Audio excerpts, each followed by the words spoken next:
بسم اللہ الرحمن الرحیم۔ السلام علیکم ورحمۃ اللہ وبرکاتہ۔ امید ہے کہ آپ دوست خیریت سے ہوں گے۔ آج میں آپ کو وضو کے متعلق مسائل بتانے لگا ہوں۔ مسئلہ نمبر 1، جب وضو میں فرض اعضاء دھل جائیں تو وضو ہو جاتا ہے، چاہے وضو کا ارادہ ہو یا نہ ہو۔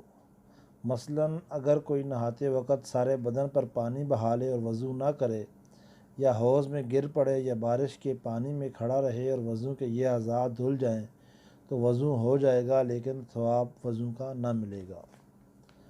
مسئلہ نمبر 2، جب تک کوئی مجبوری نہ ہو خود اپنے ہاتھ سے وضو کرے، کسی سے مدد نہ لے اور وضو کرتے وقت دنیاوی بات چیت نہ کرے، بلکہ ہر عضو دھوتے وقت اللہ کا ذکر کرے اور پانی کتنا ہی زیادہ کیوں نہ ہو، چاہے دریا کے کنارے پر بیٹھا ہو، تب بھی ضرورت سے زیادہ پانی استعمال نہ کرے اور نہ ہی پانی میں اتنی کمی کرے کہ اچھی طرح دھونے میں دقت ہو۔